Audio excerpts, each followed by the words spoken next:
Olá pessoal, tudo bem? Eu sou o professor Dr. Sérgio Lucchini Batista e hoje na nossa aula de correlação básico-clínica nós vamos falar de câncer de próstata. Bem, nosso caso clínico de hoje, Luiz, masculino, negro, 63 anos, casado, engenheiro, procedente natural de Ribeirão Preto. Queixa e duração, dificuldade para urinar há 6 meses. História da moléstia atual. O paciente refere estar percebendo dificuldade progressiva para urinar nos últimos 6 meses. Relata jato urinário fraco, hesitação, gotejamento pós-miccional, polaciúria e nictúria associados ao quadro. Bem, jato urinário fraco, em geral nos homens, é bem fácil de você caracterizar isso. Normalmente o homem ele urina em pé, né? Então você pergunta para ele se quando ele vai urinar o jato vai longe ou se aquele jato mais fraco que está caindo, né? Se ele não se aproximar do vaso sanitário, ele vai urinar nos pés, né? Então esse é uma característica aí que o homem visualiza bastante quando ele vai urinar. Então, a caracterização do jato urinário fraco, ele perceber que aquele jato não está indo tão longe quanto deveria, ele pode estar sugerindo eventualmente alguma obstrução. Hesitação. O que é hesitação urinária? Normalmente, quando o indivíduo vai urinar, a partir do momento que ele começa o ato de micção, ela é praticamente instantânea, ele já começa a eliminar a urina. A hesitação é quando o indivíduo vai urinar e ele sente que ele precisa fazer um esforço, né? Forçar para que a urina comece a sair. Parece que ele tem que vencer alguma obstrução. Aí a hora que aquela obstrução vai, o fluxo urinário vem. Então a hesitação também, né? Aquela demora do início, né? Para ele urinar, ele precisa fazer uma forcinha. Isso também sugerindo o quê? Uma obstrução do trato urinário. Gotejamento pós-miccional, né? É bem comum, né, nos indivíduos sexo masculino, logo que termina de urinar, né, dá aquela famosa chacoalhadinha e ele termina de urinar, né? Tem aquele gotejamento que é normal, mas esse gotejamento pós-miccional, que a gente quer dizer aqui, é que a hora que o jato começa a enfraquecer, fica um gota-gota ali, um pinga-pinga, que demora de finalizar. Então a gente imagina que a hora que o volume urinário ali de urina dentro da bexiga começa a diminuir, vai ocorrendo uma dificuldade da passagem daquele finalzinho, né? Então também, né, o gotejamento pós-miccional sugerindo aí uma obstrução. Polaciúria. O que esse termo quer dizer? Polaciúria é aquele indivíduo que precisa urinar de pouquinho em pouquinho. Então é aquele indivíduo que dá vontade de urinar, ele vai ao banheiro, urina um pequeno volume, né? Dali uns 15 minutos, meia hora, ele precisa urinar de novo. Então é aquele indivíduo que parece que toda hora precisa ir ao banheiro. Esse sintoma, né, as mulheres que já tiveram infecção urinária conhecem muito bem. É aquela vontade toda hora de urinar. Precisa urinar, vai, mas sai pouco urina. Aí urina, alivia, daqui meia hora parece que a bexiga está cheia, só que você vai lá, urina e sai pouquinho. Então isso é polaciúria. E que pode estar sinalizando aí também, né, uma obstrução. E a nictúria? Nictúria, então é noite, né, urinar à noite. Em geral, os indivíduos vão dormir, né? E aí passam a noite inteira dormindo e só vai urinar a hora que se acorda pela manhã. Eventualmente acorda uma vez na madrugada, né? Agora, se o indivíduo percebe que está levantando várias vezes à noite para urinar 2, 3, 4 na madrugada, isso pode estar sinalizando aí alguma alteração, né? Algum distúrbio aí das vias urinárias. Aqui no caso pode estar sugerindo aí uma obstrução, né? Então, né, nesse caso clínico, ele é um caso clínico que está muito rico em sintomas, né? Quando a gente vai caracterizar o que é essa dificuldade para urinar nele, a gente encontra todos esses sinais, né? Isso há 6 meses. E há 2 semanas ele vem percebendo hematúria, ou seja, urina com sangue. Ele percebe a urina de tom avermelhado. O que mais que ele está percebendo além disso? Dor ao ejacular, tá? E esperma de cor marrom avermelhado. que o que a gente poderia chamar aqui de hematoespermia, né? Seria sangue no esperma, tá? Então, percebeu alterações aí no conteúdo do ejaculado. Além de ele ter dor, né, durante a ejaculação, ele percebe essa mudança de cor. Então, são indícios aí, né, de distúrbios, então, da via urinária. Bem, de antecedentes pessoais, nega patologias. De antecedentes familiares, o pai teve o câncer de próstata.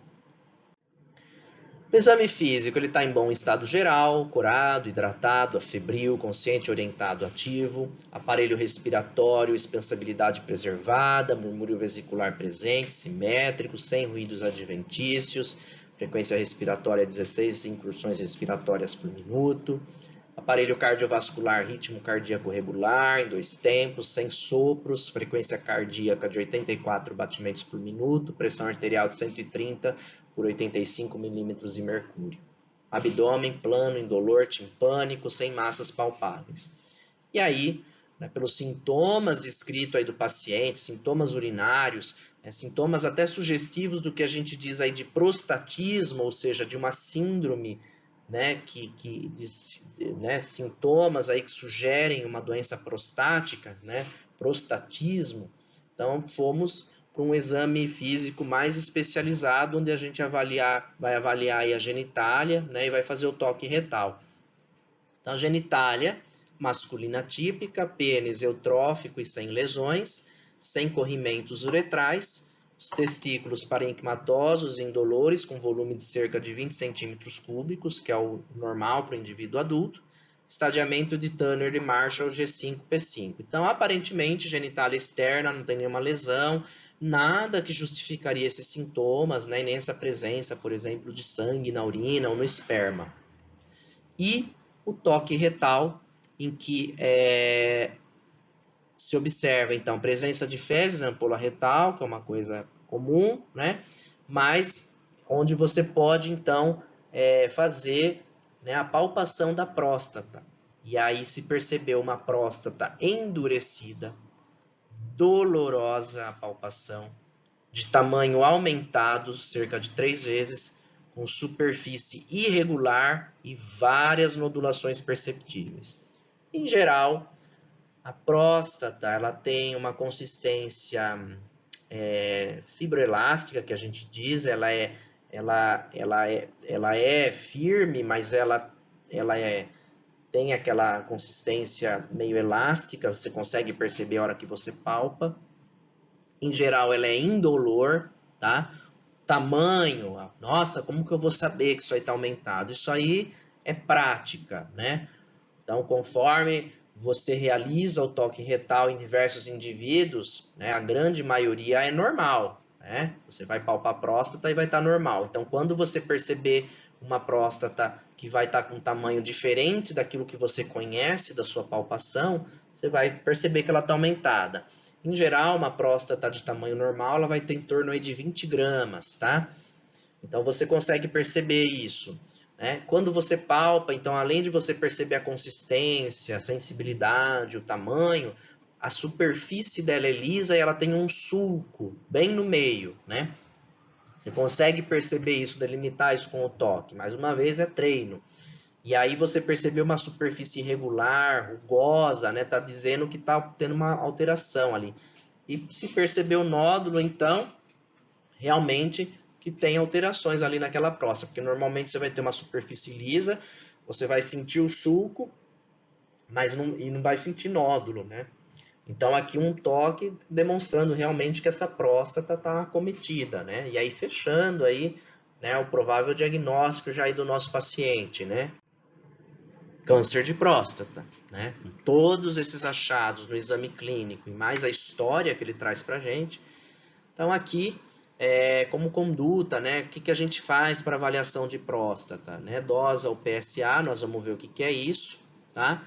E aí ele já indicou a biópsia da próstata, já como ele já palpou o nódulo, né? Já está indicado, independente aí do PSA, você já tem o toque alterado, né? Então nós vamos falar bastante sobre isso. Bem, como proposta de atividade para que vocês me entreguem, né? Então, escrever a localização anatômica da próstata, a função da próstata. E aí, considerando os conhecimentos anatômicos, vocês devem responder se é possível avaliar toda a próstata com o toque retal e explicar essa resposta. Bem, então aqui nós temos uma figura esquemática do aparelho reprodutor masculino, onde a gente teria aqui na bolsa escrotal, né? Teríamos aí o testículo e o epidídimo, e aí do epidídimo a gente tem aqui o ducto deferente, e que vai chegar até a região da ampola. Aqui nós vamos ter a vesícula seminal, vai adentrar aqui no ducto ejaculatório e se fundir dentro da uretra. Aqui a porção prostática da uretra, depois nós temos a uretra membranosa, que é trajeto bem curtinho, aí de 1 centímetro, a glândula bulbo-uretral, e aí nós vamos ter a uretra peniana passando por todo o corpo aí do pênis e se exteriorizando. E aqui logo acima a gente tem a bexiga urinária. Tal forma que a próstata ela vai estar envolvida aí na passagem da urina e também na passagem, né, do esperma. E aí as alterações que a gente vê no caso clínico, tanto na esfera urinária como na esfera sexual. Bem, a próstata ela é um órgão retroperitoneal, ela está na pelve, vai ter em torno de, como eu disse para vocês, aí de 20 a 30 gramas.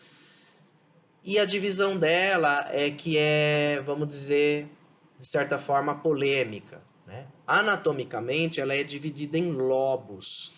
Então, aqui a gente pode ver, né, essa divisão anatômica ilustrada aqui nessa figura.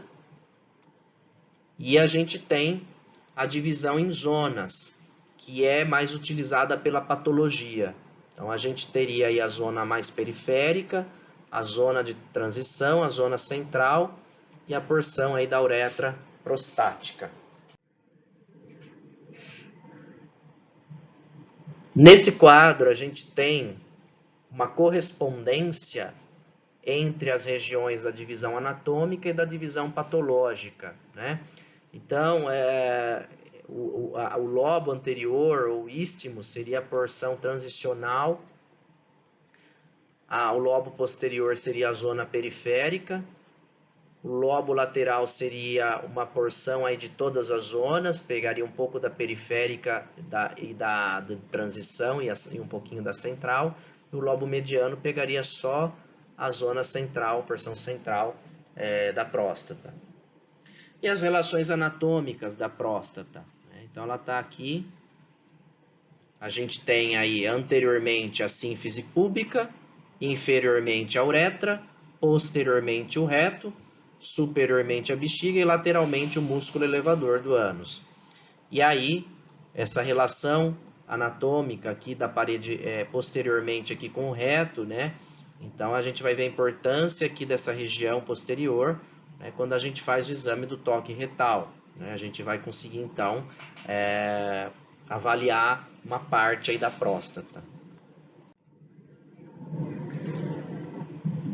Então, aqui, mostrando novamente, né, essas zonas escritas, né, no slide anterior. Histologicamente, a próstata ela é um conjunto aí de 30 a 50 glândulas túbulo-alveolares. Ela possui uma cápsula fibroelástica rica em músculo liso e septos da cápsula formando um estroma envoltório das glândulas. As glândulas são constituídas por epitélio cúbico simples ou pseudoestratificado, como a gente vê aqui na imagem. Aqui novamente, né, a gente vê esse epitélio cúbico simples ou pseudoestratificado, e aqui o estroma rico em células musculares, né, e fibroblastos. Qual que é a função da próstata, já que ela tem glândulas, né? Uma glândula, né? Ela tem o tecido ali colunar secretor, né? Então, ela vai secretar e armazenar O líquido é de característica leitosa, que é o esperma, como a gente vê aqui nessa ilustração. É uma característica branca, branco pérola, né? É um branco que lembra a cor da pérola, né? Então branco pérola. Esse líquido, ele possui minerais como cálcio, citrato, fosfato, enzimas de coagulação e profibrinolizina, né? E também vai conter, né, os gametas masculinos, os espermatozoides, né? De tal maneira que o líquido prostático ele é um líquido com característica alcalina, que é importante para a fertilização do óvulo. Ele possui uma enzima de coagulação, que é o fibrinogênio. Então, a partir do momento que o homem ejacula na vagina da mulher, esse líquido da vesícula seminal, ele é como se formasse tipo um chiclete, ele forma um coágulo. Então, esse coágulo de fibrina vai servir para que ele fique mais profundamente na vagina. E isso facilitar depois a ascensão do espermatozoide, que ele vai estar próximo, né, ao colo do útero ali. E depois que ele ocorreu o ejaculado e ele se fixou, ele começa a se dissolver, por isso que existe a profibrinolizina, ela vai quebrar então esse coágulo, ele vai liquefazer, e isso ocorre aí após 15 a 30 minutos, e aí isso vai ser importante então para que aí os espermatozoides adquiram mobilidade e façam ascensão através do genital feminino. Então, essa presença da enzima de coagulação é importante para que ele se fixe lá no fundo do canal vaginal e depois a liquefação para que aí o espermatozoide, estando ali próximo ao colo, ele vai fazer ascensão, né? Então tá aqui, após a dissolução do coágulo, esses espermatozoides eles vão adquirir aí alta mobilidade. E aí, qual que é a importância clínica então da próstata? Elevada frequência de doenças nesse órgão, comprometendo a qualidade de vida e expectativa de vida. Nós vamos falar aqui mais do câncer de próstata hoje. Bem, o câncer de próstata ele é a neoplasia sólida mais comum e é a segunda maior causa de óbito em homens, óbito oncológico. E a neoplasia mais frequente em homens, perdendo só para o câncer de pele. Estima-se aí mais de 68 mil casos novos no Brasil para 2018, uma estimativa aí do ano de 2018, segundo o INCA. E desses pacientes, 20% já vão estar no estágio avançado da doença. E esse é o grande problema, né? Então, ainda, né, o diagnóstico precoce, né, não está ocorrendo pela falta do exame preventivo. Quando o homem procura o médico já com sintomas, por exemplo, que vieram aqui, nós vimos nesse caso clínico, esse câncer já está avançado, tá? Para estar dando tantos sintomas, né? E aí 25% eles vão morrer devido a essa doença. Bom, os principais fatores de risco para o câncer de próstata é a idade. Como a gente sabe, né, o câncer de próstata aparece em homens mais velhos.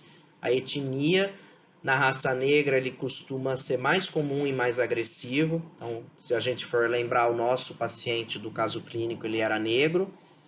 E os fatores genéticos, história familiar. Se a gente lembrar de novo do nosso caso clínico, o pai tinha tido histórico de câncer de próstata.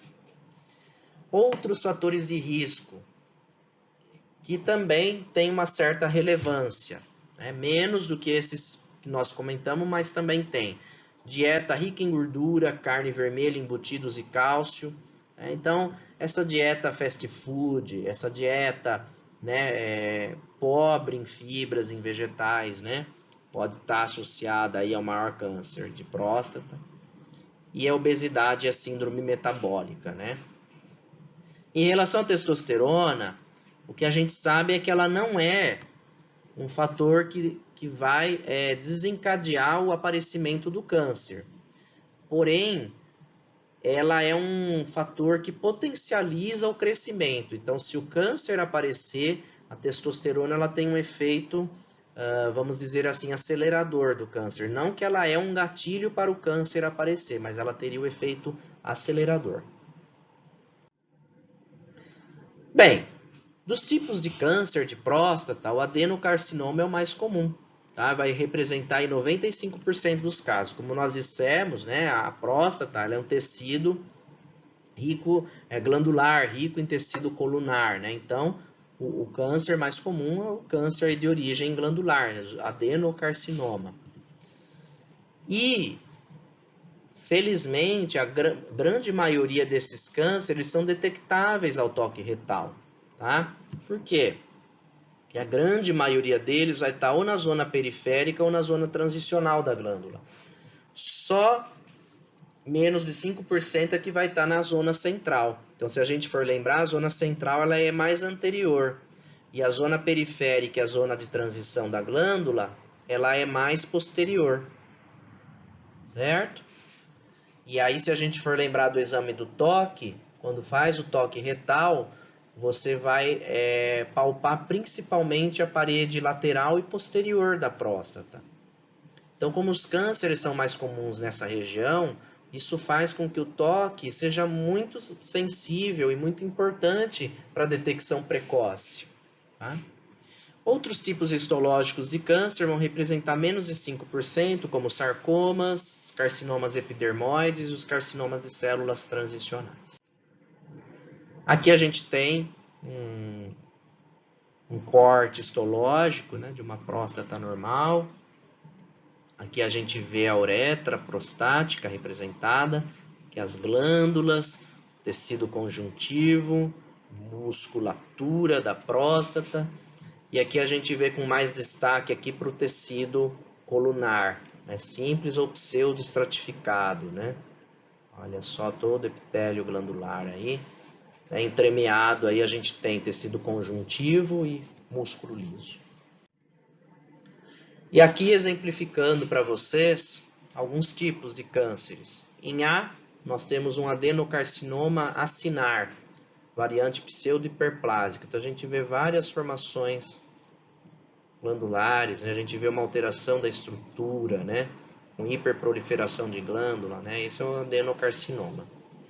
Em B, nós vemos adenocarcinoma acinar com fibroplasia mucinosa, né? Novamente a gente vê alteração aqui do tecido glandular, né? A gente tem em C o adenocarcinoma de padrão cribiforme, então a gente vê uma glândula aqui, acinar, cheia de formações, né? Dando esse aspecto cribiforme. Em D, nós temos adenocarcinoma ductal com comedonecrose, então aqui o adenoma, e a gente vê a estrutura dentro dele, né, com um excesso de secreção aqui, né, por isso que é comedonecrose, né, com tecido necrótico aqui dentro, né, e secreção acumulada. Em E, o adenoma ductal coloide ou mucinoso, né, então a estrutura aqui da secreção forma esse padrão aqui, né, mais claro aqui dentro, não é? E em E, o adenocarcinoma ductal, né? Aqui a gente vê a alteração das glândulas, né? Olha só, né? Tudo alterado, tudo hiperproliferado, né? Então, só para mostrar para vocês aí as alterações que a gente pode ter, né? Os diversos tipos histológicos aí de adenocarcinoma. Bem, quadro clínico. Pacientes com tumor, quando ele está circunscrito à próstata, vejam, ele é assintomático. Daí o rastreamento ser importante. Tá? O que vai acontecer quando está avançado? Aí já vai ter sintomas de obstrução infravesical, como a gente viu lá no nosso paciente. Fluxo intermitente, perda de força do jato urinário, hematúria, hematoespermia. Então aqui já tem indícios de que invadiu, né? E aí a chance de cura é pequena, né? Se disseminar para os linfonodos pélvicos, vai ter edema, desconforto pélvico, tá? E se tiver metástases ósseas aí com dor, fraturas e compressão da medula óssea. De forma que o rastreamento ele é muito importante. Então, vai ser direcionado para indivíduos aparentemente saudáveis, né? E a realização dos exames é detectar essa doença na fase pré-clínica, ou seja, antes de ter os sintomas. Porque, como a gente viu, quando tem os sintomas, ele já está avançado. E aí a chance de cura é menor. Então, a chave para o tratamento é o diagnóstico precoce, né? Então, o exame de toque retal é importantíssimo, né? Apesar de existir um grande preconceito, né? As piadas em relação ao exame do toque, né? Que a salinha do urologista, quando ele chama o próximo, um manda o outro ir na frente, né? Assustaram. E, basicamente, né, o exame do toque, então, você vai ter a avaliação dessa região aqui, né, da parede posterior da próstata. Bem, e aí, uma questão. Rastrear ou não rastrear? Será que o rastreamento realmente reduziria aí melhoraria a qualidade de vida e o desfecho da doença? Isso foi questionado por muito tempo. Então, essa discussão, nós temos aqui, por exemplo, em 2010, na Austrália, o Ministério da Saúde deles não recomendava o rastreamento. Então, quer dizer, realizar o exame de toque não era recomendado de rotina. E recomendava que os pacientes que procurassem o rastreamento recebessem informação apropriada para tomar decisão. Então, não havia, né, aquela orientação de que todo paciente deveria fazer o exame do toque e o rastreamento. Em 2010 também, ainda lá no Reino Unido, né, o Comitê Nacional deles lá de screening, lá, não recomendava o programa do rastreamento. Em 2012, nos Estados Unidos, pela US Task Force, também não recomendava.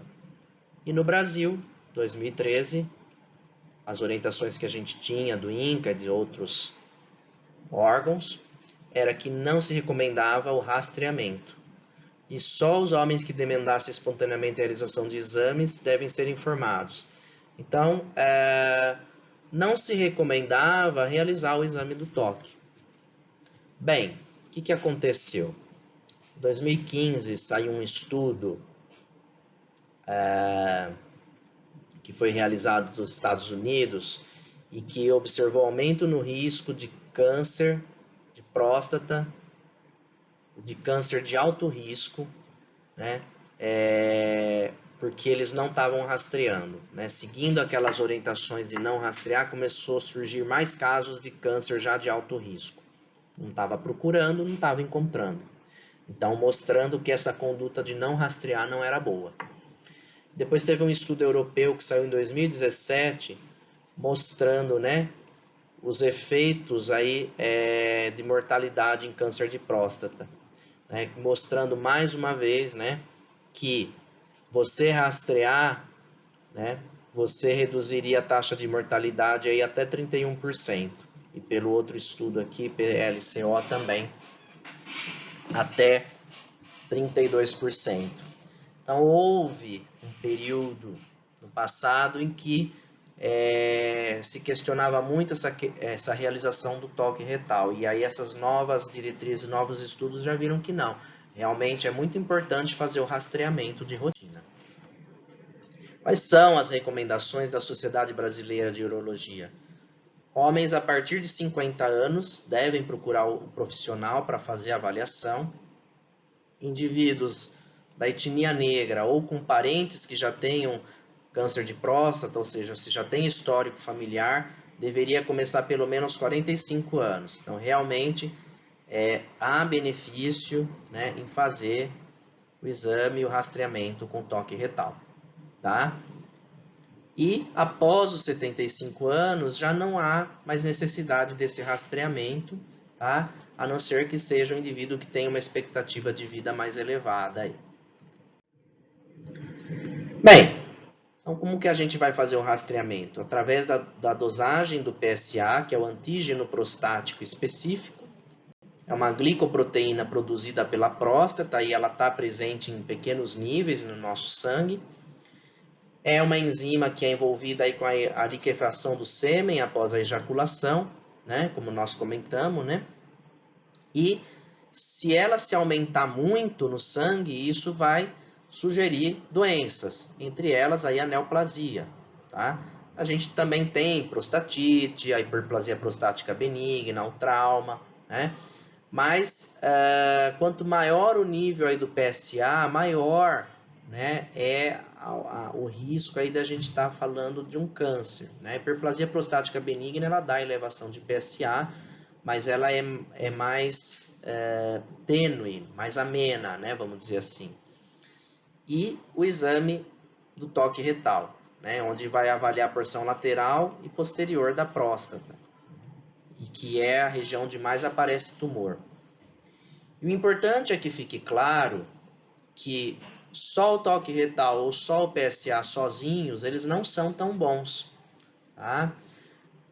Você pode eventualmente ter um indivíduo que já tenha o toque alterado e o PSA pode vir normal, tá? Como você pode ter um indivíduo que vem com o PSA alterado e o exame do toque vir normal. Então, na verdade, a sensibilidade do rastreamento, ele depende da conjunção desses dois exames, porque pode ser que eu tenha um alterado ou outro não. Então, o que isso quer dizer? O homem vai fazer os dois exames e se um deles vier alterado, você vai prosseguir com a investigação, tá? Então, só o PSA, né, ele pode eventualmente estar normal, ainda num paciente que já tenha câncer. Então, a importância dos dois. Obviamente, quando vai avaliar o PSA, você precisa corrigir para a faixa etária, porque conforme o homem envelhece e a gente aumenta a prevalência de hiperplasia prostática benigna e que causa um aumento do PSA, então a gente tem valores de normalidade para a idade. Então, para um homem na faixa dos 40 aos 49 anos, o limite superior do PSA sérico é 2,5. Se você pegar um indivíduo mais idoso, ele chega até 6,5. Então é lógico, dosou o PSA, ele veio 3 nanogramas por ml. É alto ou não? Não sei. Para aquele nosso paciente do caso clínico, que ele era mais jovem, né, já é alto. Se for para o indivíduo octogenário, talvez nem tanto, né? 3 ainda está baixo. Câncer, né, pode dar níveis bem mais altos, 10, 15, 20 nanogramas por ml, né? Então, eventualmente, os níveis podem estar tão elevados que não deixam dúvida.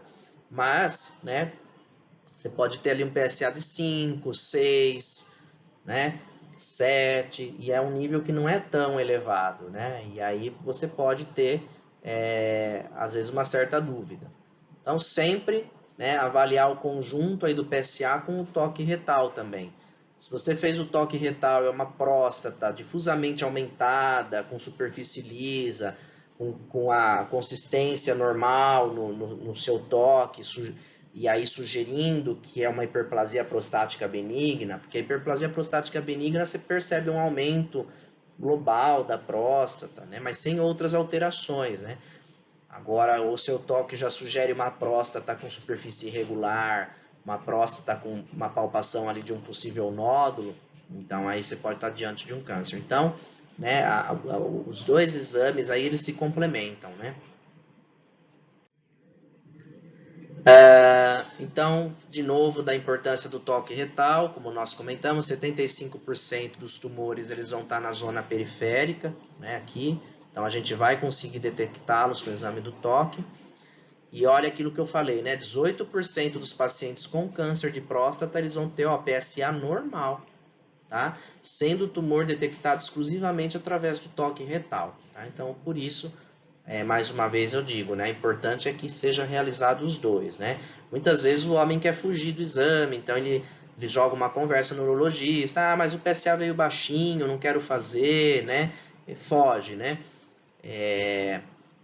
Mas vamos lembrar que a mulher já começa desde cedo, né? Desde que ela inicia atividade sexual, ela vai lá, faz, né, o exame, o Papa Nicolau, né? que também não é um exame confortável, se a gente for pensar do lado da mulher, né? O ginecologista vai lá, coloca um espéculo, passa um palito lá dentro do colo uterino, enfia uma escovinha lá, né, dentro do orifício do colo uterino, né, e ela faz isso aí com uma certa frequência, né? Então, se a mulher faz, por que o homem não pode fazer, né? Por que tem todo esse preconceito, né? E o homem, ele começa até mais tarde, né? Começa aí por volta de 45, 50 anos, né?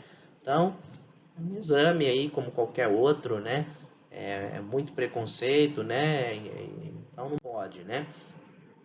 E depois que você faz o PSA e você faz o toque retal e existe uma suspeita alta do câncer, o diagnóstico definitivo é através da biópsia, que é um exame aí mais, vamos dizer assim, doloroso, né?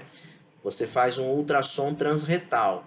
Aí o ultrassom, você coloca um transdutor através do ânus e lá com o transdutor você vai guiar, né, a biópsia por agulha. Então essa agulha ela vai perfurar a parede do reto, né, ali da região do reto e vai entrar na próstata para retirar fragmentos, né? Então é um exame aí que precisa de um preparo adequado, precisa tomar antibiótico, até porque pode ter infecção, né? Porque você na verdade vai estar criando uma comunicação artificial aí do reto com a próstata durante a biópsia, né? Então precisa ser feito aí muito critério, muito cuidado, né? E geralmente você toma antibiótico aí como preparo do exame. E aí a biópsia, ela vai retirar fragmentos da próstata e você vai poder, então, ver o que está acontecendo lá. Aqui uma cartilinha que eu achei interessante, que é do Instituto Nacional do Câncer, né? Falando aí sobre o câncer de próstata, né? Então, para que vocês leiam aí com calma, né? É um folheto informativo que é entregue para os pacientes, explicando o que é a próstata, os sintomas que indicam o câncer de próstata, se é possível descobrir o câncer em indivíduos sem sintomas, ter os testes alterados implica em câncer, os exames negativos garantem que não haja câncer, o que um homem com sintomas e mais de 50 anos deve fazer, e os que têm mais de 50, mas não apresentam sintomas, câncer de próstata pode ser prevenido, ele é hereditário, então bem bacana. E aqui alguns links para vocês do YouTube, então aí falando sobre a anatomia do aparelho genital masculino e outros 2 vídeos aí falando sobre o câncer de próstata. Aqui dando destaque aí para o Novembro Azul, né? A gente tem o Outubro Rosa para o câncer de mama e aí na sequência o Outubro Azul aí na prevenção do câncer de próstata, né? Então tem que se cuidar. Bem, se vocês tiverem alguma dúvida, podem fazer os comentários aqui ou através do nosso fórum. Se gostaram, deixem o seu like, se inscrevam no canal e não se esqueçam de ativar o sininho.